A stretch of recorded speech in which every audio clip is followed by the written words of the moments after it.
बिस्मिल्लाहिर्रहमानिर्रहीम। अस्सलाम वालेकुम स्टूडेंट्स, मैं हूं वाजिद अली कंबो, आपका केमिस्ट्री टीचर।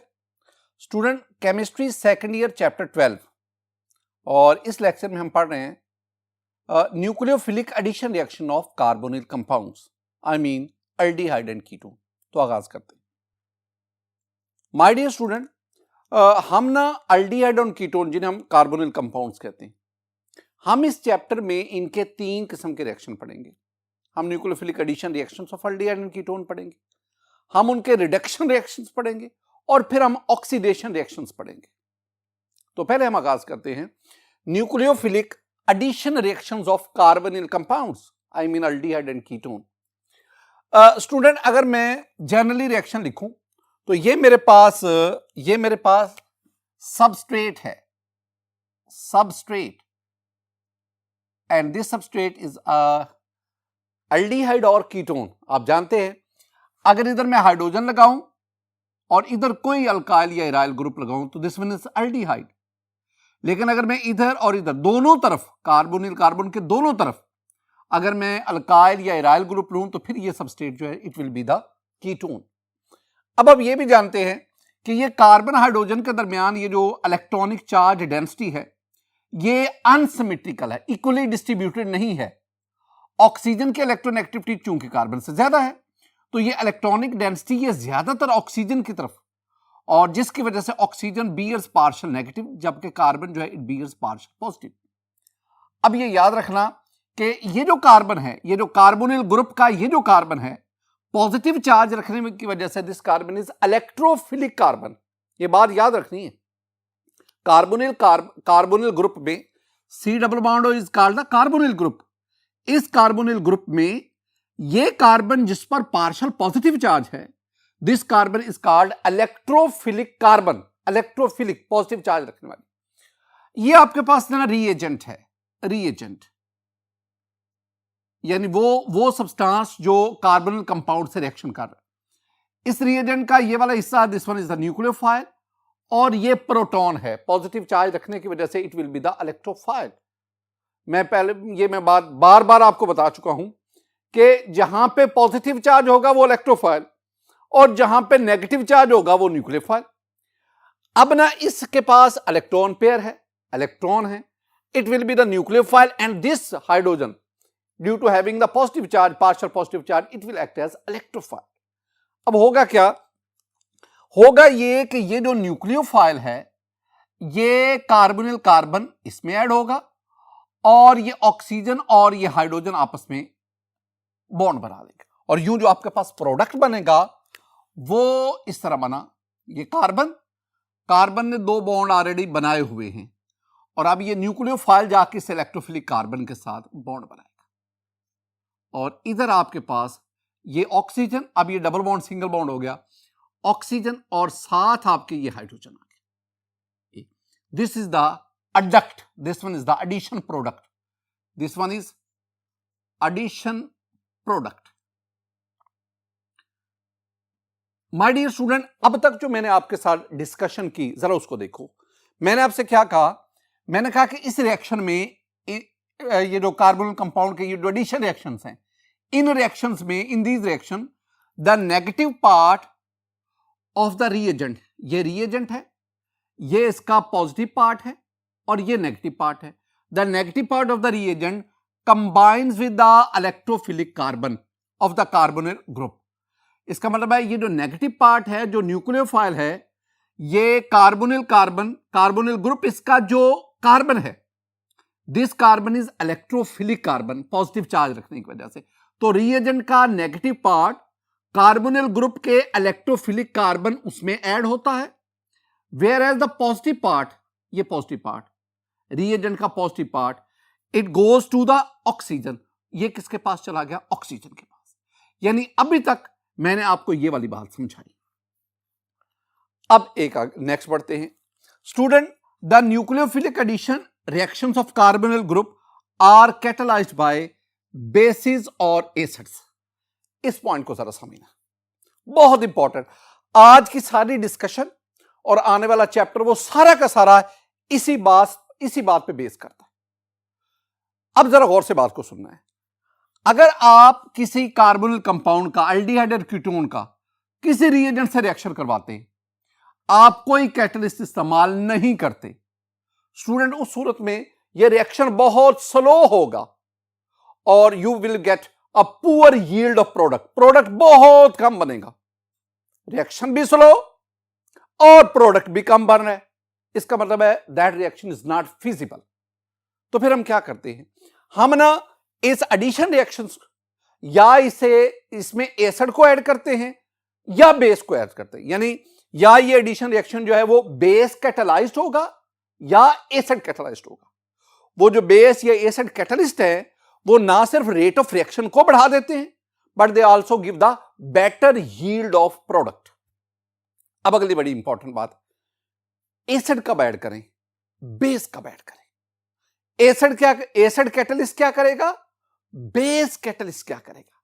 स्टूडेंट, आपने इस इलेक्ट्रोफिलिक एडिशन रिएक्शन के दौरान एसिड या बेस कैटलिस्ट कब इस्तेमाल करते हैं, यह डिपेंड करता है कि आपके पास ये जो रिएजेंट है ना, इसकी नेचर क्या है। रिएजेंट की नेचर की बुनियाद पर आप फैसला करेंगे कि क्या आपने एसिड को बतौर कैटलिस्ट लेना है या बेस को बतौर कैटलिस्ट लेना। एक और भी चीज, आज की डिस्कशन में उसी के गिर्द ही घुमाऊंगा, पूरी बात जरा गौर से सुनना। माय डियर स्टूडेंट, ये जो कार्बन है ना, ये वाली इलेक्ट्रोफिलिक कार्बन, इसमें न्यूक्लियोफाइल ने ऐड होना है, एडिशन होनी है।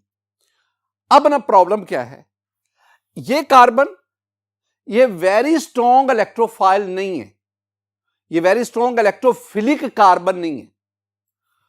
और ये जो न्यूक्लियोफाइल आपने लेने, जितने भी आप रिएजेंट लेंगे उसका जो न्यूक्लियोफिलिक पार्ट है वो भी इतना स्ट्रॉन्ग नहीं है कि वो खुद ब खुद इसमें जाके आसानी से ऐड हो जाए। यानी प्रॉब्लम हमारे पास क्या है, प्रॉब्लम हमारे पास ये है कि इलेक्ट्रोफिलिक कार्बन वो भी स्ट्रॉन्ग इलेक्ट्रोफिलिक नहीं है और जो रिएजेंट का न्यूक्लियोफिलिक पार्ट है वो भी स्ट्रॉन्ग न्यूक्लियोफिलिक नहीं है। हमें क्या करना पड़ेगा, हमें दो में से एक काम करना पड़ेगा, या इस इलेक्ट्रोफिलिक कार्बन का इलेक्ट्रोफिलिक करैक्टर बढ़ाओ या इस न्यूक्लियोफाइल का न्यूक्लियोफिलिक करैक्टर बढ़ाओ। इन दोनों में से कोई एक काम करो, फिर इनकी एडिशन जो है वो फास्ट रिएक्शन की होगी, फैसिलिटेट होगी। अब हम क्या करेंगे, हम ना अब बेस कैटलिस्ट, बेस गौर से, ये यही तो डिस्कशन है आज की। बेस कैटलिस्ट क्या करेगा, अब base catalyst increases the nucleophilic character of the reagent. Base catalyst इस पे वर्क करेगा, इस पे, और बेस कैटलिस्ट इसके न्यूक्लियोफिलिक करैक्टर को इनहेंस करेगा, इंक्रीज करेगा। यानी ये अगर NU है, बेस इसको NU माइनस में कन्वर्ट कर दे। इसका न्यूक्लियोफिलिक करैक्टर वीक है, लेकिन बेस क्या करेगा, बेस इसके न्यूक्लियोफिलिक करैक्टर को इनहेंस कर देगा। और जब इसका न्यूक्लियोफिलिक करैक्टर ये स्ट्रॉन्ग न्यूक्लियोफाइल बन जाएगा, अब ये वीक भी हुआ, ये इस पे अटैक कर जाएगा और उसमें ऐड हो जाएगा। ये बेस कैटलिस्ट का काम। एसिड कैटलिस्ट क्या करता है, स्टूडेंट देखें, N acid catalyst that increases the electrophilic character of the carbonyl carbon atom। यानी बेस ने रिएजेंट के न्यूक्लियोफिलिक पार्ट पे वर्क किया, इसके न्यूक्लियोफिलिक करैक्टर को बढ़ाया, लेकिन एसिड कैटलिस्ट क्या करता है, वो इसको नहीं छेड़ता, वो इस पे वर्किंग करता है और इसके इलेक्ट्रोफिलिक करैक्टर को इंक्रीज करता है। जब इसका इलेक्ट्रोफिलिक करैक्टर इंक्रीज हो जाएगा, चाहे ये न्यूक्लियोफाइल वीक भी हो, ये आसानी से इसमें ऐड हो जाएगा। ये जो दो बातें हैं ना, ये आपने स्टूडेंट याद करनी। मैं दोबारा कह रहा हूं, क्या लिखा हुआ है, लिखा हुआ है a base catalyst increase the nucleophilic character of the reagent. Base nucleophilic character of the reagent उसको इंक्रीज करता है, और acid catalyst it increases the electrophilic character of the carbonyl carbon atom. ये दो बातें आपने ज़हन में बिठानी। माय डियर स्टूडेंट, हम ना कार्बोनिल कंपाउंड के जो न्यूक्लियोफिलिक एडिशन रिएक्शंस हैं, हम इसको दो कैटेगरीज में डिवाइड करेंगे, एक बेस कैटालाइज्ड एडिशन रिएक्शंस और दूसरे एसिड कैटालाइज्ड एडिशन रिएक्शन। आइए उनको वन बाय वन डिस्कस करते हैं। माय डियर स्टूडेंट, मेरे पास जो बेस कैटालाइज्ड एडिशन रिएक्शंस ये जो हैं इनको जरा एक दफा देखते हैं। मैंने ना जो आपको एसिड कैटालाइज्ड एडिशन रिएक्शन पढ़ाने ना, अगर आपको ये समझ आएगी तो मैं बिल्कुल इसको उल्टता जाऊंगा, तो आपके पास एसिड कैटालाइज्ड एडिशन रिएक्शन आ गई। एक और भी याद रखना, एग्जामिनेशन पॉइंट ऑफ व्यू से this one is very important. आपके पास ना अक्सर एग्जाम में तकरीबन हर साल हम देखते हैं कि ये जनरल मैकेनिज्म बेस कैटालाइज का या general mechanism acid catalysed addition reaction, इनमें से एक ना एक पूछा जाता है। अच्छी तरह याद करो। और दूसरा, हमने आगे जितने भी रिएक्शन करने हैं, जिन रिएक्शंस को हमने स्टडी करना है, ये तमाम बातें अगर आपको याद होंगी तो मेरे लिए वो रिएक्शन पढ़ाना आसान होगा। अब जरा गौर से देखना, हमारा ना इस सारी डिस्कशन में मुद्दा सिर्फ एक ही है, और वो क्या है, हमने बेस कैटलिस्ट का इस्तेमाल करके न्यूक्लियोफिलिक करैक्टर इंक्रीज करना है और फिर वो वेरी स्ट्रॉन्ग न्यूक्लियोफाइल उसको कार्बोनिल कंपाउंड में ऐड करवाना। ये आज की हमारी इसमें हमारी ये जरूरत है। अब इसमें है क्या, माय डियर स्टूडेंट, ये base catalysed addition reaction they take place with a strong nucleophilic reagent. ये मैं जरा ये वजाहत कर दूं, स्ट्रॉन्ग न्यूक्लियोफिलिक। मैंने आपसे ये कहा कि ये जो रिएजेंट है ना, इसमें ये जो न्यूक्लियोफिलिक पार्ट है, दिस वन इज स्ट्रॉन्ग, लेकिन this one is not strong enough to add in the carbonyl carbon.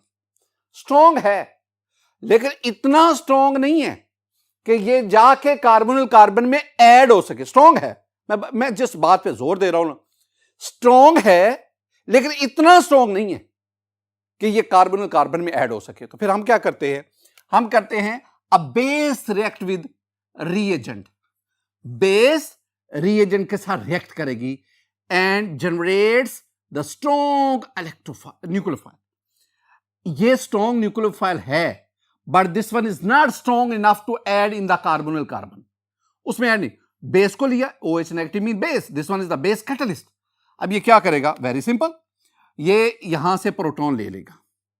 My dear student, ये पार्शियल पॉजिटिव, ये प्रोटॉन इसके साथ गया और ये दोनों इलेक्ट्रॉन इसके पास आ गए। जब इलेक्ट्रॉन आएंगे, ये आपके पास बन गया NU नेगेटिव प्लस HOH।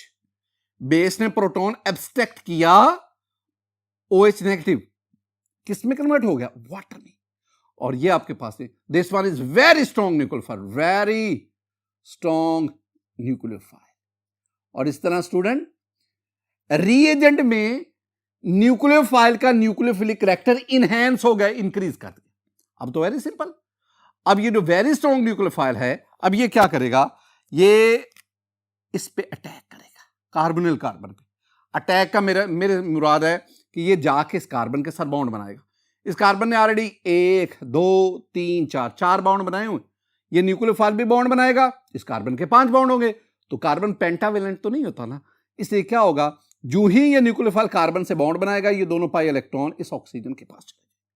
जब ऑक्सीजन के पास जाएंगे तो आपके पास ये कार्बन, ये वाला, 2 बॉन्ड उसके ऑलरेडी हैं, न्यूक्लियोफाइल ने इसके साथ बॉन्ड बना लिया, और ये कार्बन ऑक्सीजन डबल बॉन्ड अब सिंगल रह गया, और ये दोनों इलेक्ट्रॉन ऑक्सीजन के ऊपर ये नेगेटिव की फॉर्म में चले।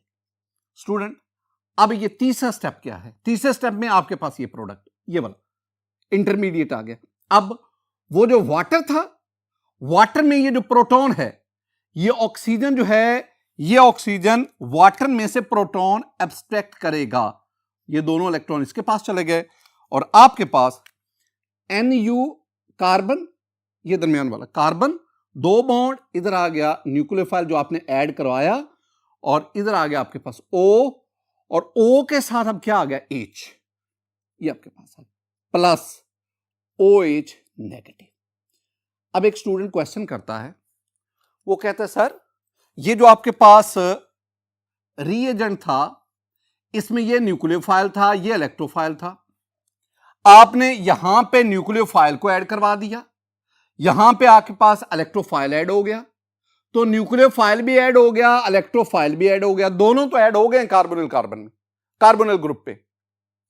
अगर न्यूक्लियोफाइल इलेक्ट्रोफाइल दोनों ऐड हो गए हैं तो फिर आप इसको न्यूक्लियोफिलिक एडिशन क्यों कहते हैं? आप इसको न्यूक्लियोफिलिक इलेक्ट्रोफिलिक एडिशन क्यों नहीं कहते? वेरी सिंपल आंसर स्टूडेंट, जब तक न्यूक्लियोफाइल इसमें ऐड नहीं ना होगा तब तक इलेक्ट्रोफिलिक एडिशन पॉसिबल नहीं है।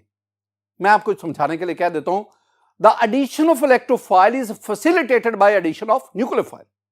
न्यूक्लियोफाइल ऐड नहीं होगा, इलेक्ट्रोफाइल कभी भी इसमें ऐड नहीं हो सकेगा। तो इसलिए हम इसे कहते हैं this one is the nucleophilic addition. और चूंकि इसमें बेस कैटलिस्ट का मतलब है कि पहले स्टेप में बेस ऐड हुआ और यहां से देखेंगे आपके पास रीजनरेट हो गया, OH negative base catalyst regenerate हो गया। और कैटलिस्ट की प्रॉपर्टी भी है ना कि it is not consumed during the reaction, it regenerates at the end of the reaction. तो एंड पे ये रीजनरेट हो गया। आपने इन तमाम पॉइंट्स को समझना भी है, इनको याद भी करना, एग्जामिनेशन पॉइंट ऑफ व्यू से ये बहुत इंपॉर्टेंट। स्टूडेंट, हम बेस कैटालाइज के बाद अब एसिड कैटालाइज की तरफ चलते हैं। माय डियर स्टूडेंट, अब acid catalysed addition reaction point जरा देखो। This reaction takes place with a weak nucleophilic reagent. अब जरा पॉइंट्स ऑफ डिफरेंस देखते जाना। मैंने इधर क्या कहा था कि base catalysed addition reaction takes place with strong nucleophilic reagent, और यहां मैं क्या कह रहा हूं, take place with weak nucleophilic reagent. मतलब इसमें यह है कि एसिड कैटालिस्ट की तब जरूरत पड़ती है जब आपके पास ये जो रिएजेंट है ये इतना वीक हो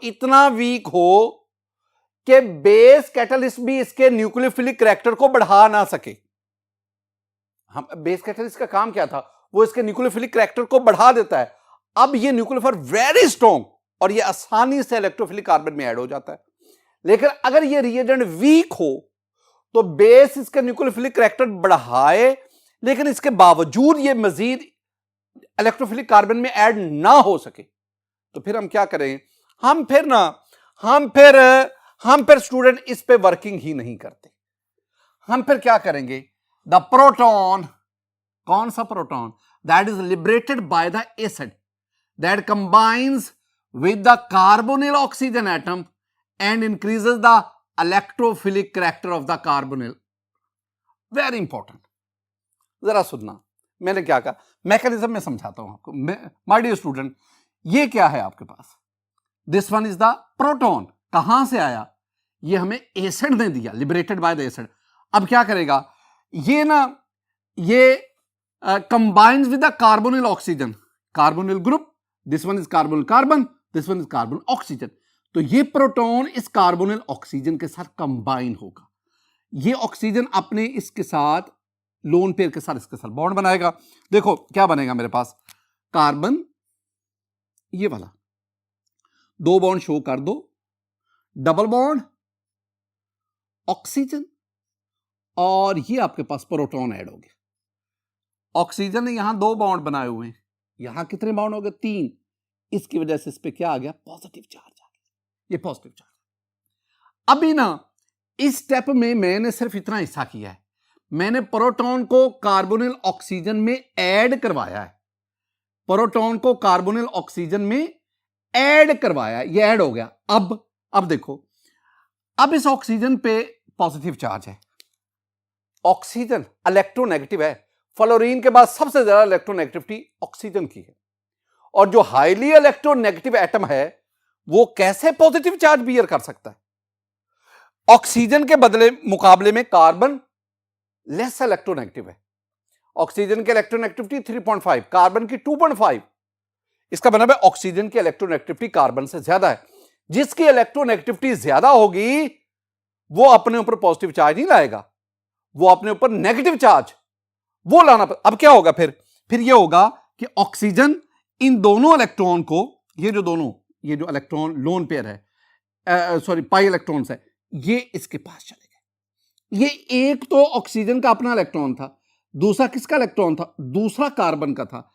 अब ये इलेक्ट्रॉन इसके ऊपर चला गया कार्बन का भी, तो जिसकी वजह से ये पॉजिटिव चार्ज खत्म हो गया। लेकिन स्टूडेंट नया मसला आ गया, और वो क्या है, कार्बन ऑक्सीजन हाइड्रोजन, कार्बन के बॉन्ड 3, क्योंकि ये जो डबल बॉन्ड था पाई इलेक्ट्रॉन दोनों ऑक्सीजन, जिसकी वजह से कार्बन पे कौन सा चार्ज आ गया?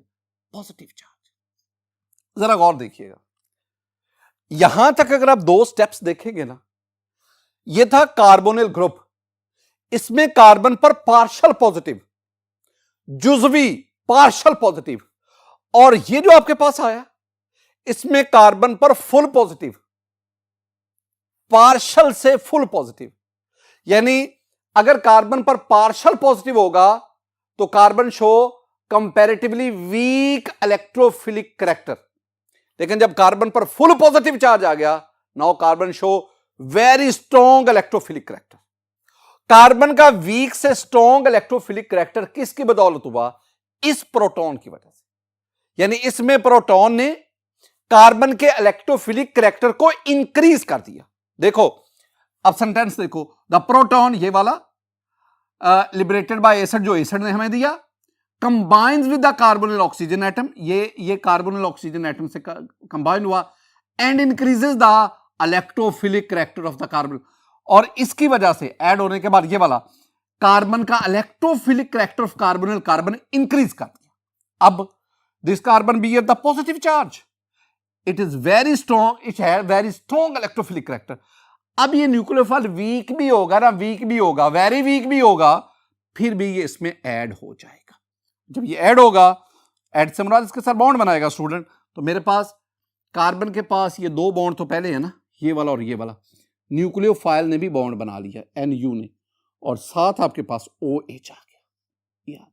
अब जरा देखो, एज अ रिजल्ट, मैं ये आखिरी स्टेप की बात कर रहा हूं, as a result the attack of the weaker nucleophile, weaker nucleophile, इसका attack on the electrophilic carbon, ये इलेक्ट्रोफिलिक कार्बन पर बिकम्स इजियर, चूंकि इसका इलेक्ट्रोफिलिक कैरेक्टर बढ़ गया, लिहाजा वीकर न्यूक्लियोफाइल का इस पर अटैक आसान हो गया। एक चीज रह गई है, वो क्या स्टूडेंट? हम कहते हैं कि जो कैटलिस्ट है वो at the end of reaction हमारे पास दोबारा मिलता है, रीजनरेट होता है। यहां पे कैटलिस्ट क्या है? H positive, proton is the catalyst, लेकिन लास्ट वाले स्टेप में तो वो आया ही कोई नहीं, वो कहां गया? एक्चुअली होता भला क्या है कि ये जो आप न्यूक्लियो ये लेते हैं ना NU, ये आप लेते हैं NUH से, जब आप इससे लेते हैं यानी ये रिएजेंट से लेना है ना, तो होता क्या है कि ये यहां से टूटता है, ये दोनों इलेक्ट्रॉन इसके पास, ये बन गया NU और ये H पॉजिटिव है। इसका मतलब है ये जो आपके पास NU आता है ना, ये इस रिएजेंट से आता है, और ये जब रिएजेंट NU देता है, न्यूक्लियोफाइल देता है, तो इसको ये प्रोटॉन भी देना पड़ता है, और वो प्रोटॉन जो है वो यही H पॉजिटिव होता है। I mean, ये न्यूक्लियोफाइल जो NU माइनस है, ये रिएजेंट से आते हुए प्रोटॉन देता है, यहां प्रोटॉन मिलता है, और वही प्रोटॉन दोबारा रिएक्शन में यूज होता है। माय डियर स्टूडेंट, ये दो रिएक्शन से जनरल मैकेनिज्म, बेस कैटालाइज्ड और एसिड कैटालाइज्ड। एक बार गौर से सुनिए, हमने ना तकरीबन जो न्यूक्लियोफिलिक एडिशन रिएक्शन वो 9 के करीब पढ़नी, इनमें जो 6 हैं, जो 6 हैं, वो बेस कैटालाइज्ड है। यानी मेरे पास जो base catalysed nucleophilic addition reaction है, इसमें पहले नंबर पे addition of hydrogen cyanide HCl, addition of Grignard reagent, addition of sodium bisulfite, aldol condensation, you have the Kenny-Zero reaction, and you have the haloform reactions. These are 6 reactions which are base catalyzed addition reactions of carbonyl compound. My dear student, हम ना ये 3 acid catalyzed nucleophilic addition of carbonyl compound भी पढ़ेंगे, हम polymerisation को पढ़ेंगे, हम addition of ammonia derivative पढ़ेंगे, और हम एडिशन ऑफ अल्कोहल भी पढ़ेंगे डिटेल के साथ। आने वाले लेक्चर्स में यही हमारा टारगेट रहेगा। माय डियर स्टूडेंट, आज के इस लेक्चर में हमने nucleophilic addition reaction of carbonyl compound इसका आगाज किया। मेरी दुआ है कि अल्लाह ताला आप पर अपना फजल फरमाए, अल्लाह ताला आप पर अपना करम फरमाए। अस्सलामु अलैकुम रहमतुल्लाह।